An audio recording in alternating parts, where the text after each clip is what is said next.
Наука за данните с Excel, Python и Transport Tycoon.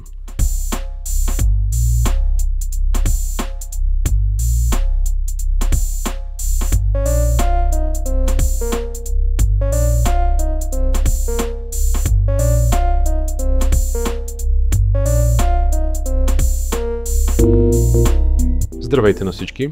Добре дошли в днешния урок, в който ще разгледаме как работи функцията if в Excel и как да използваме условни оператори в Python.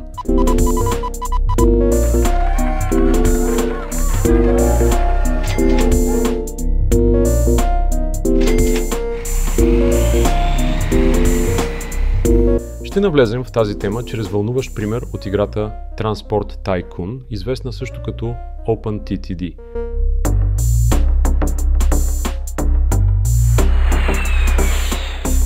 Нека да започваме. Представете си, че в Transport Tycoon разполагаме с два процъфтяващи града, които искаме да свържем, за да улесним превоза на пътници.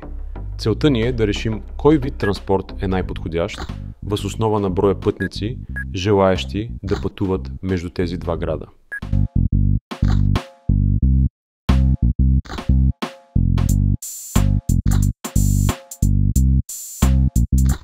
Първо, създаваме автобусна връзка между градовете. Автобусите са чудесни за малък брой пътници.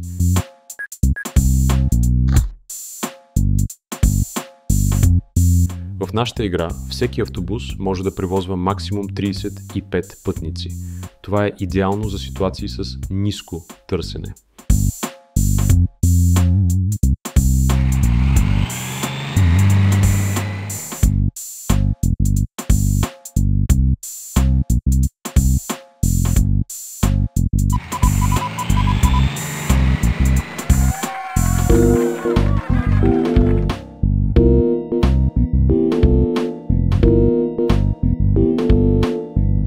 Но какво, ако търсенето се увеличи?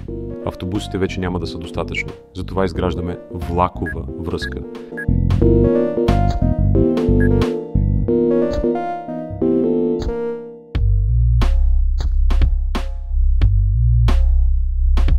Нашият влак има 3 вагона, като всеки побира 40 пътници или общо 120 пътници на курс.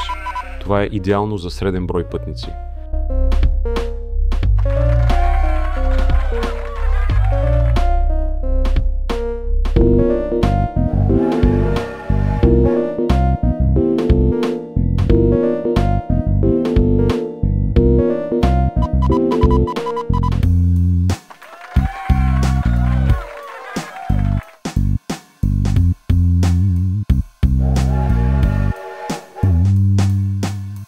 Сега ще пренесем този сценарий в Excel, за да решим кой вид транспорт да използваме въз основа на броя пътници. Да приемем, че имаме клетка A2, в която въвеждаме броя пътници. Искаме Excel да избира автобус, ако пътниците са 35 или по-малко, а ако са повече – влак. Тази проста функция if проверява дали A2 е по-малко или равно на 35. Ако условието е вярно, връща автобус, в противен случай влак.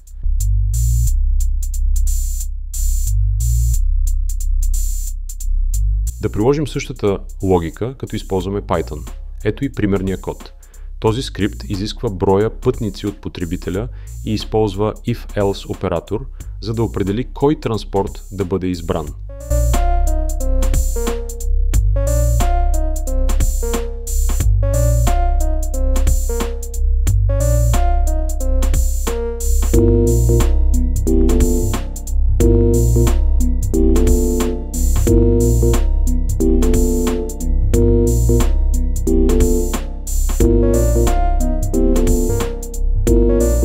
С разрастването на нашите градове, търсенето може да надхвърли възможностите на влаковете.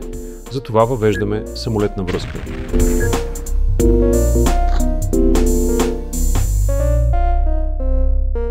В нашата игра самолетите могат да превозват до 300 пътници.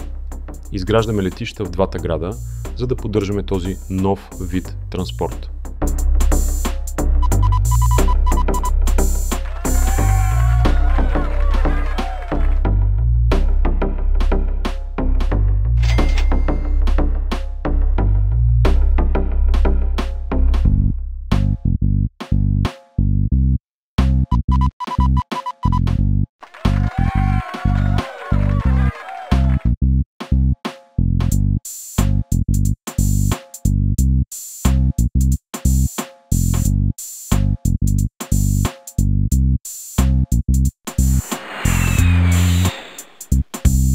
С добавянето на опцията самолет е необходимо да актуализираме формулата в Excel, за да включим този трети вариант.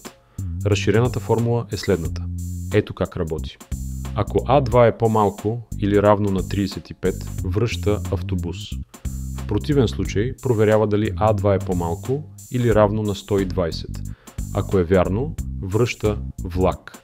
Ако нито едно от условията не е изпълнено, по подразбиране избира самолет.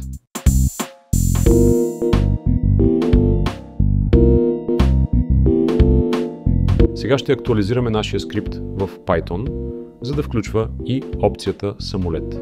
Ето актуализирания код. Този скрипт вече използва оператора elif, за да провери няколко условия.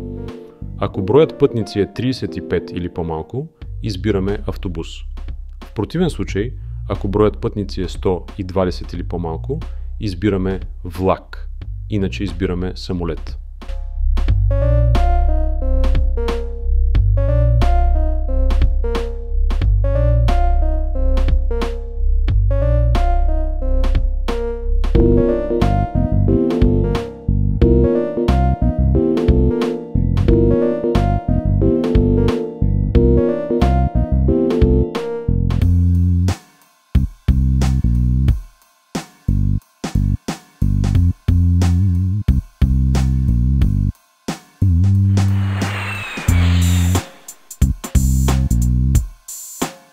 В обобщение разгледахме как да използваме функцията if в Excel и условните оператори в Python, за да вземаме решения базирани на данни, в нашия случай броят на пътниците.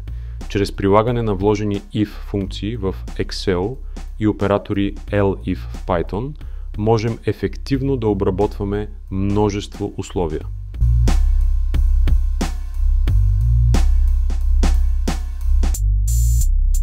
Благодаря ви, че участвахте в този урок. Надявам се, че сега имате по-добро разбиране за това как работи условната логика в Excel и Python.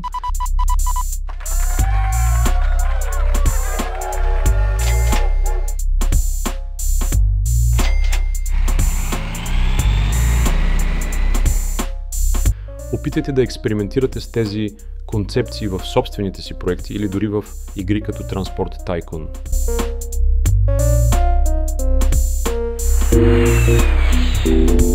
Приятно програмиране!